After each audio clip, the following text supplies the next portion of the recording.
Since George Romero's movie Night of the Living Dead, zombies and undead horrors have captured the imagination and media in general.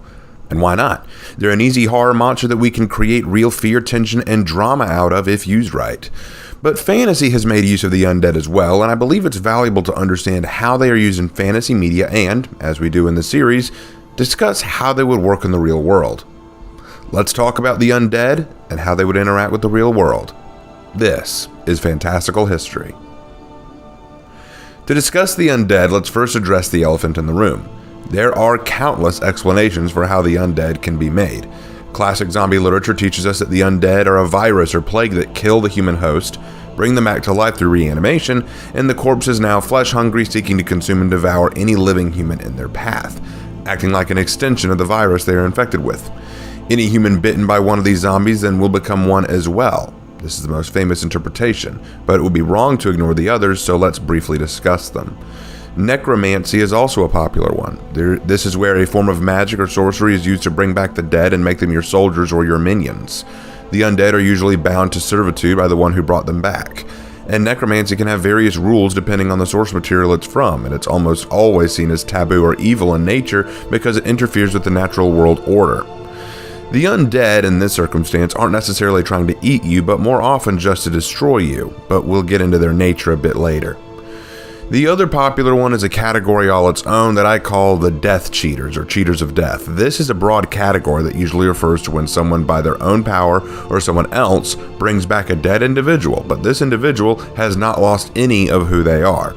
This is a classic form of undead from stuff like Tomb Kings and Warhammer, the reanimation jutsu in Naruto, and even Kurewa Zombie Deska, or Is This a Zombie?, an anime about a dude who came back from the dead. They have access to their memories, their skills, their personalities, and their desires, and sometimes new powers and abilities are added, like tolerance to pain or injury, limitless stamina, heightened strength. They kind of exist in a category of their own, so it's hard to really justify how to discuss them. I suspect what's going on is that he undid the Reaper Death Seal, the very same thing that sealed us away, and then performed the reanimation jutsu. It was originally a sealing jutsu of the Uzumaki clan. I extensively researched the ruins. Well, Lord First, it appears that we've been recalled to the world of the living. Who the hell are you? The fourth Hokage, sir. Oh ho! The fourth Hokage, huh? Nice, nice. So who is the fifth then? Your granddaughter, Princess Tsunade. Tsuna, huh? Is the village okay?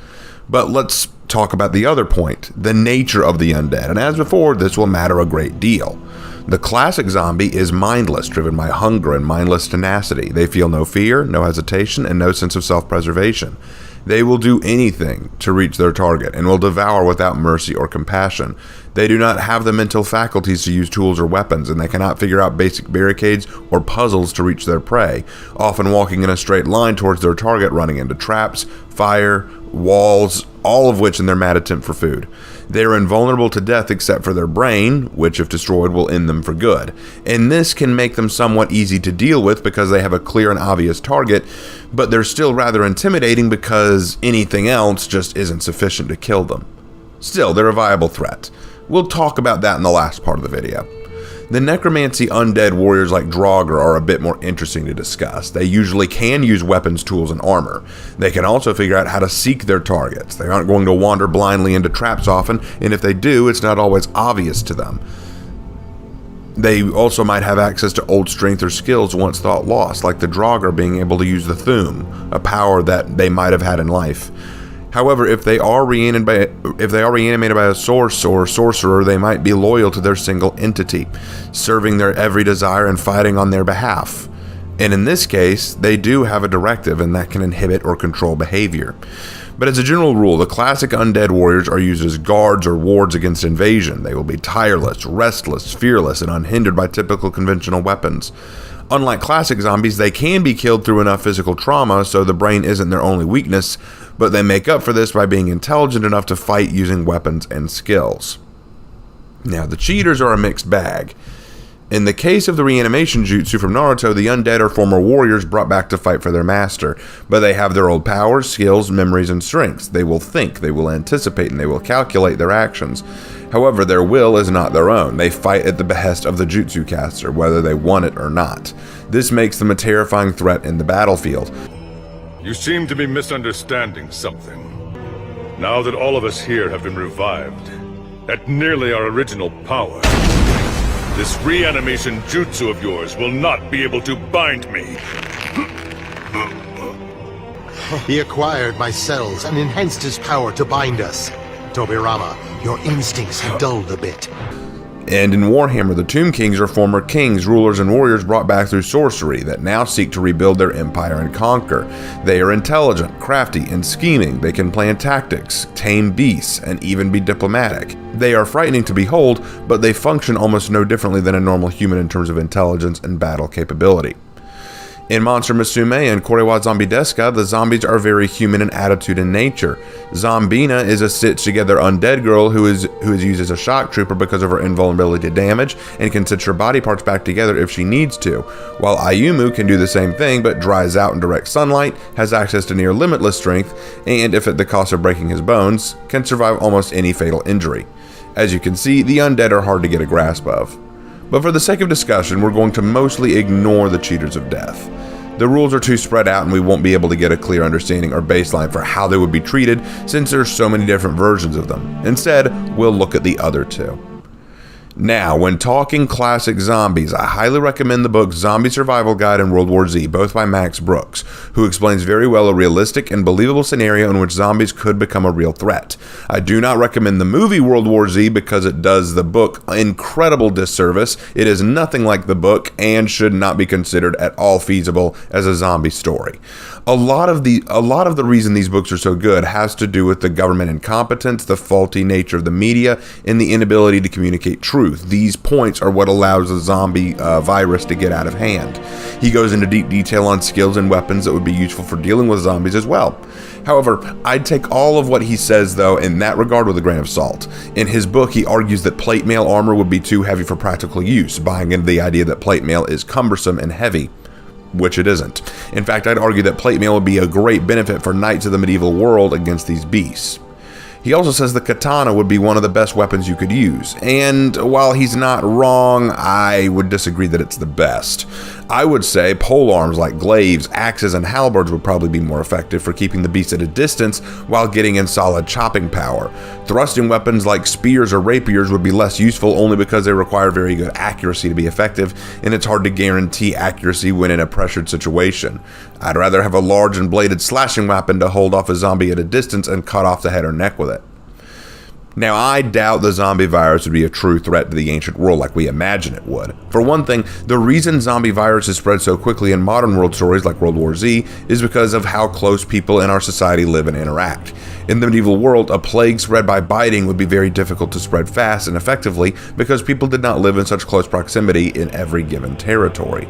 There are large spaces of land where you may only have a few dozen living in one area.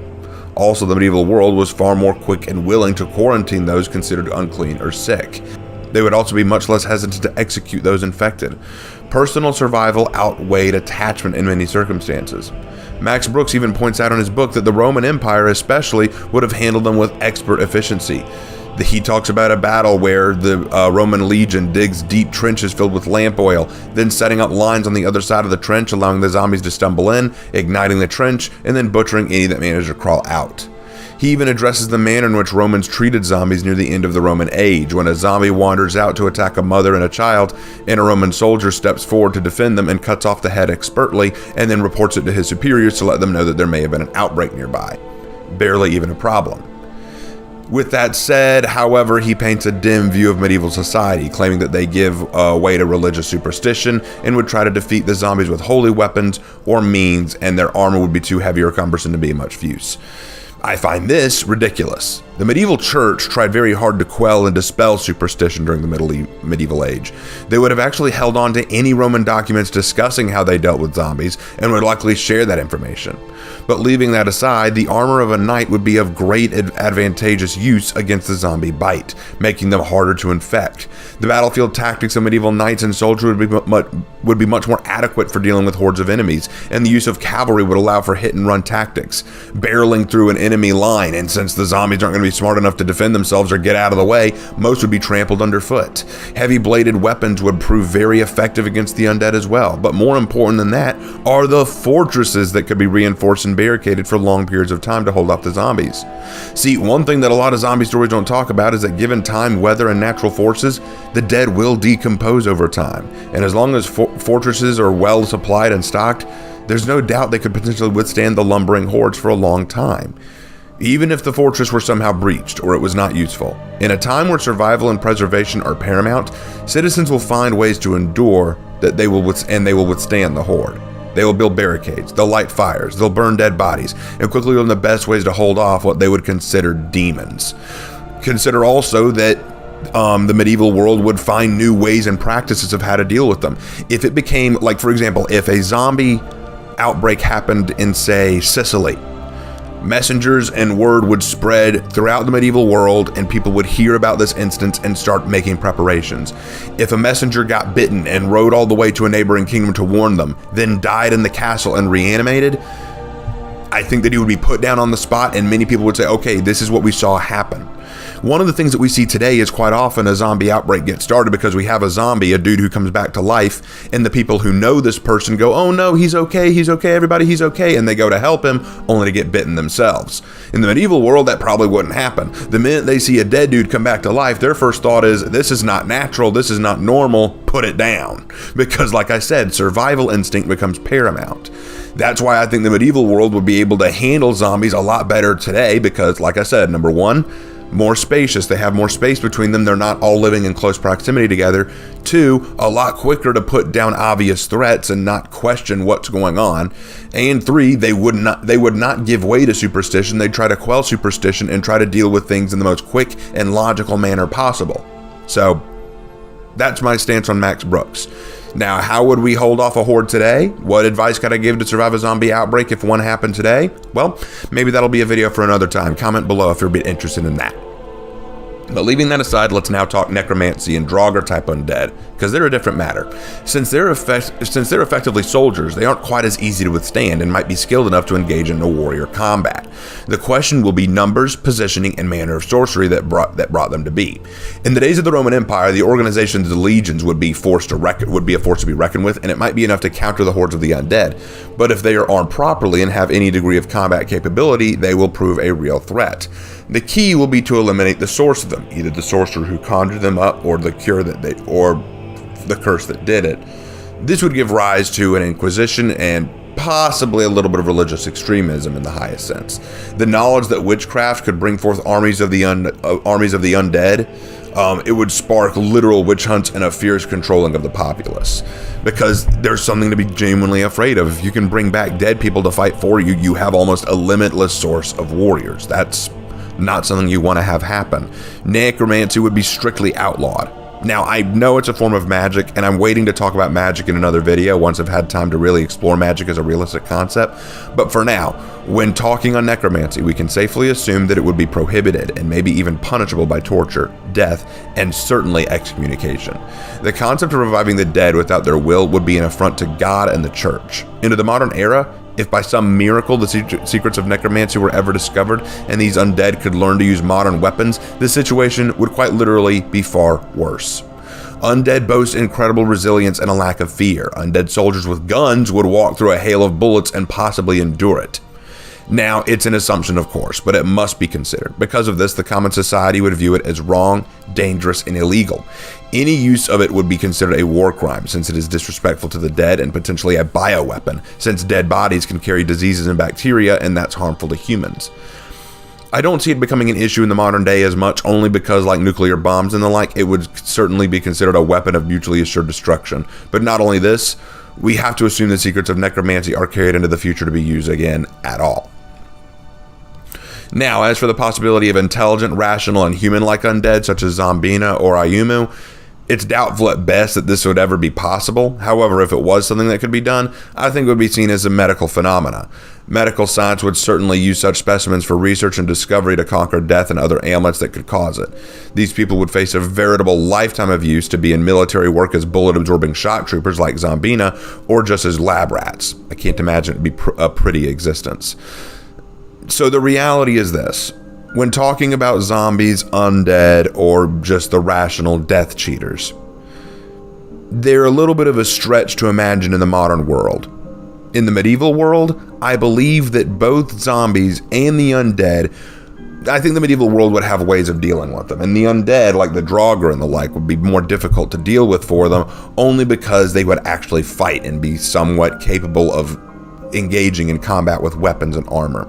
Zombies themselves probably wouldn't be as big of an issue because the medieval world would be rational enough to deal with them.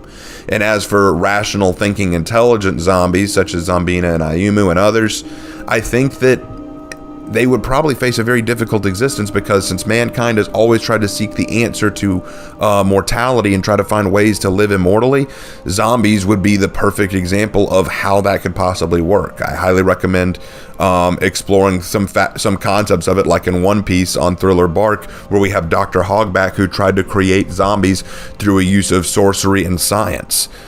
In fact, I love Chopper, one of the characters' explanations of how it's an affront to everything medically possible and an affront to life itself. You're basically taking humans and disrespecting their bodies to the point that they're no longer living.